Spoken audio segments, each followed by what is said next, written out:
Years ago, the great screen actor Jimmy Cagney was working with a young actress that was about to be fired.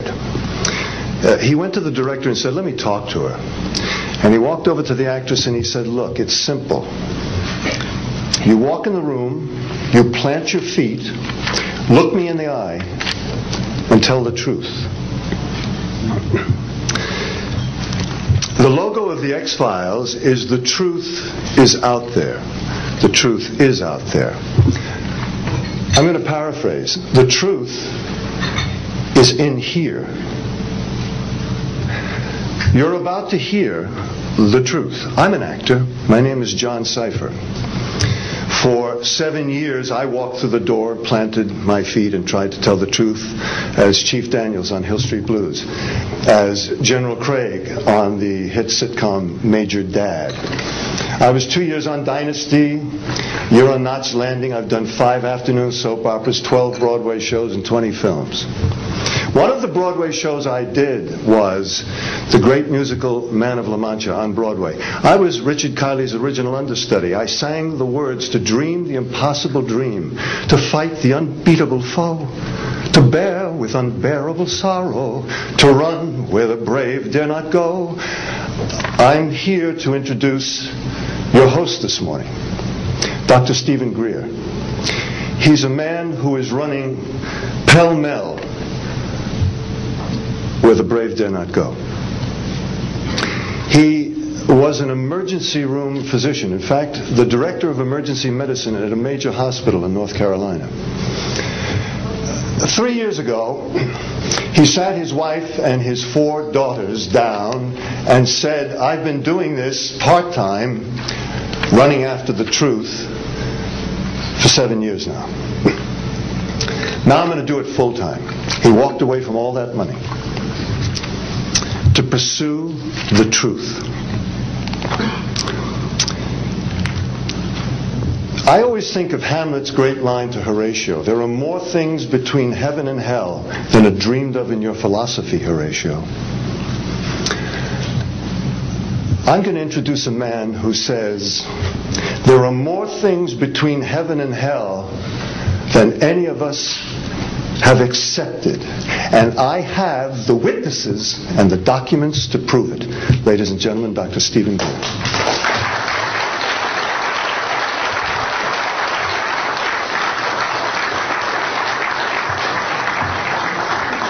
Thank you very much, John.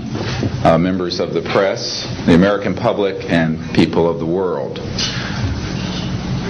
We are here today to disclose the truth about a subject that has been ridiculed and questioned, denied for at least 50 years.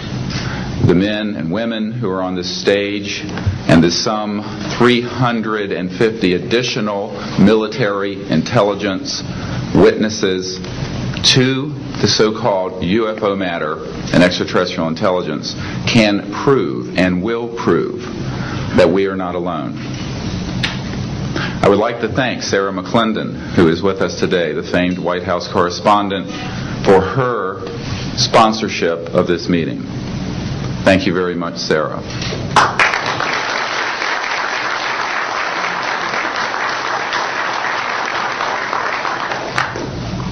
In 1993, a group of military advisors to this project and I met out in the countryside in Virginia.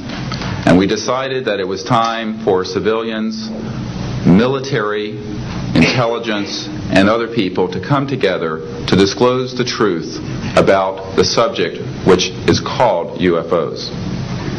Since that time, I have personally briefed a sitting Director of Central Intelligence, James Woolsey, President Clinton's first CI director. I have personally briefed the head of the Defense Intelligence Agency, the head of Intelligence Joint Staff, members of the Senate Intelligence Committee, many members of Congress, members of the European leadership, the Japanese cabinet, and others. And what I have found is that none of them are surprised that this is true, but they are uniformly horrified that they have not had access to these projects. We can establish through these witnesses whom we have identified, which now number over 400, and these are people who have been inside the CIA, NSA, NRO, Air Force, Navy, Marines, Army, all divisions of the intelligence and military community, as well as corporate witnesses, contractors to the government. And these are folks who have been involved in so-called black budget or covert unacknowledged projects. These unacknowledged special access projects are taking in at least $40 to $80 billion per year. And they are sitting on technologies that can change the world forever. The reason we are coming forward now is that we are asking for the U.S. Congress and for President Bush to move towards an official inquiry and disclosure on this subject. It has the most profound implications for the human future, for the U.S. national security, and for world peace. Specifically, technologies connected to UFO and extraterrestrial vehicles, if declassified and used for peaceful energy generation and propulsion, would solve the looming energy crisis definitively, would end global warming, would correct the environmental challenges that the Earth is facing. It is also critical that we begin to debate as a society the propriety of placing weapons in space. If indeed, as we can prove, it is true that we are not alone and that space is territory which we are sharing with other civilizations, it could be a very imprudent, destabilizing thing to place weapons in space. This is not being debated because it is off the national and international radar screens. It needs to be placed on it, and we are here today to do it. We can establish through this testimony that these objects of extraterrestrial origin have been tracked on radar going thousands of miles per hour, stopping and making right-hand turns.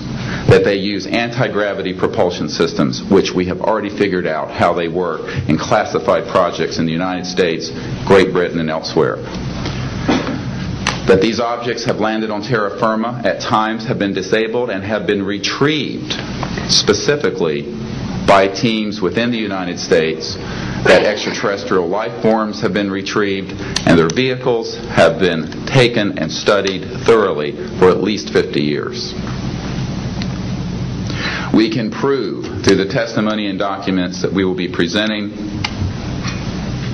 that this subject has been hidden from members of Congress and at least 2 administrations that we are aware of, presidential administrations, and that the Constitution of the United States has been subverted by the growing power of these classified projects, and that this is a danger to the national security. There is no evidence, I wish to emphasize, that these life forms from elsewhere are hostile towards us, but there is a great deal of evidence that they are concerned with our hostility. There are times when they have neutralized or rendered inert the launch capabilities of intercontinental ballistic missiles. Witnesses here today will describe those events to you.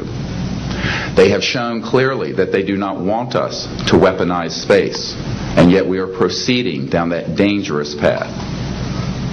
And it will be established that these projects, because they have not been supervised properly by the Congress, by the U.S. President, by the international community, have become a threat to the national security. And for this reason, we feel we must disclose the facts.